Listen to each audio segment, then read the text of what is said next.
Hey all, so I've had many clients describe to me this feeling of just being stuck. It's extremely unpleasant because we're in an emotional state in which we don't want to be in and we can't seem to quite get out of it.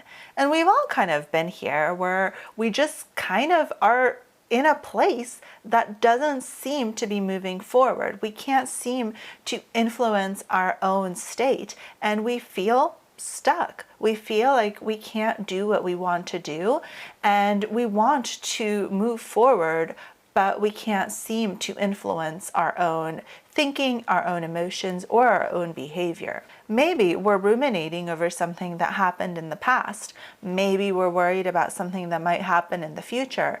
Maybe we can't make a decision and we just feel sort of trapped, like we can't really figure it out. And this can be an excruciating thing to deal with when something in our minds just seems to get stuck, almost like a gear that previously was turning, but all of a sudden now it's jammed. So in this video, you're going to learn how to get out of this state, how to get out of this feeling of being stuck, and how to move forward with your life to feel better and to do the things that you want to do. So before we get started, I invite you to subscribe to my channel and click the like button, share this video. There's probably a lot of people out there that feel stuck, so if you're able to share it, that could possibly help them, which is a great thing, right? Okay, so first of all, let's talk about emotions and thoughts. We actually know that thoughts create emotions and emotions can create thoughts. They're a bidirectional relationship. So if we think something like, oh gosh, like I'm super tired, we're gonna actually have the emotion of feeling tired. I do this all the time and I'm working on trying not to do it.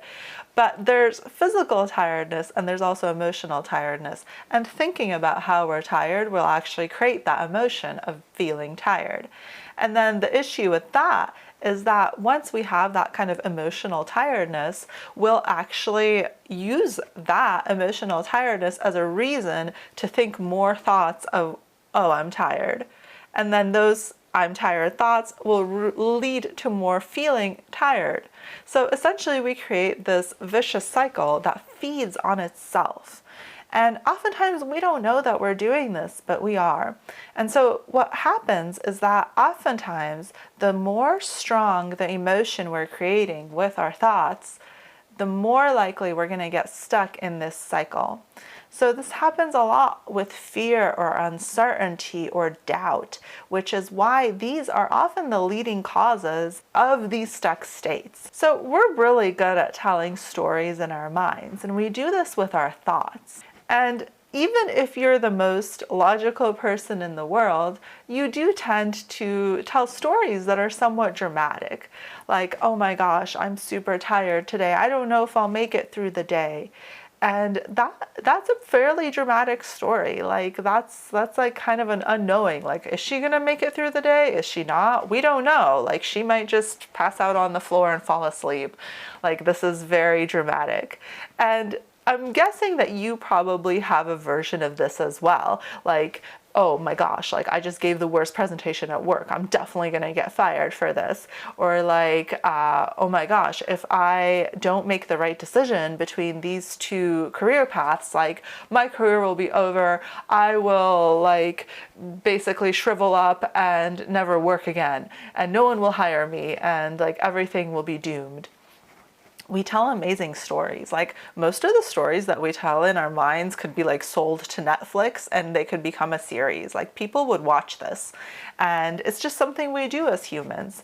And the key is, in order to fix your feeling of stuckness, in order to get out of this vicious cycle in which you have a negative thought that creates a negative emotion and then the negative emotion feeds into the negative thought and you go round and round, you need to stop telling such good stories. You need to literally tell the most boring story you can when it relates to your circumstances, when it relates to what you're experiencing it. So in my case, if I'm thinking that I'm tired, which, you know, I kind of am today, that's why I'm using that example. And I think it's something that a lot of us can relate to. You know, not all days are going to be high energy days. When I'm feeling tired and I start thinking about I'm feeling tired, I start to kind of catastrophize my tiredness. I'm like, oh my gosh, this is awful. Like, I'm super tired. And so I'm creating that like interesting story in my head, that like kind of dramatic story.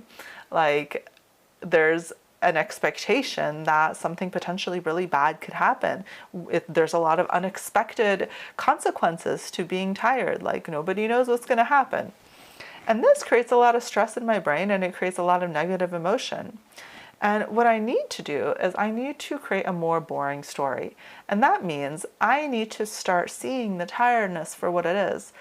It's just a normal human condition. Like, maybe I slept a little bit less last night. Maybe it's okay that I'm tired. Maybe people feel tired all the time. Like, everyone has a tired day, and it's completely normal. And it's okay to be tired and still do the things that you were going to do anyways, and just do them tired. It's completely okay. And to know that my tiredness is normal and it's not extraordinary, it's not going to lead to some type of detrimental consequence, is kind of a boring story. Like, I'm not into this story. I would not watch it on Netflix. This is like, I don't even want to know what happens, because I know what happens. Like, she goes on, she partakes in her day, and then it's over and that's it. And then she goes to sleep, she wakes up tomorrow and she feels better. Like, what a boring story, right? Like, nobody wants to know about this. But this is what is key in getting out of our stuck situations in which we've created these narratives that keep us stuck. We need to change our thinking into the most boring story possible. And what's helpful to do here is to consider, if I had a team of scientists following me around, how would they describe my behavior? Because oftentimes scientists, maybe psychologists or anthropologists, are really good at describing behavior in literally the most dry terms ever. Like, if you ever read like an anthropological ethnographic study, you know that like they typically describe everything with immense detail, but everything's very dry. And this is because this is in the name of science.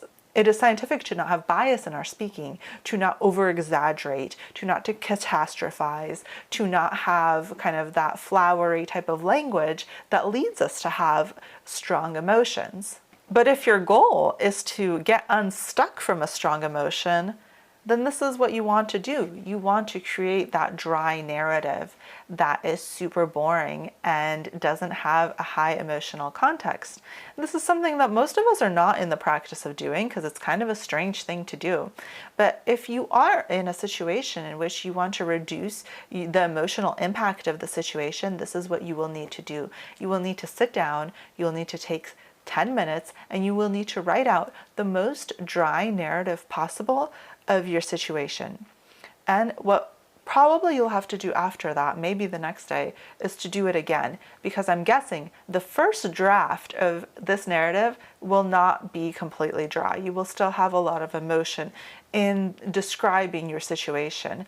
But with subsequent drafts, you're going to get more and more close to that truly objective anthropological perspective in which you are able to see the situation in a very non-emotional way, so that you can finally get unstuck from that cycle of creating negative emotion with a very negative thought and getting so stuck in that kind of vicious cycle. And we don't want you to be there. We want you to get unstuck and move forward with your life so you can feel better and make better decisions.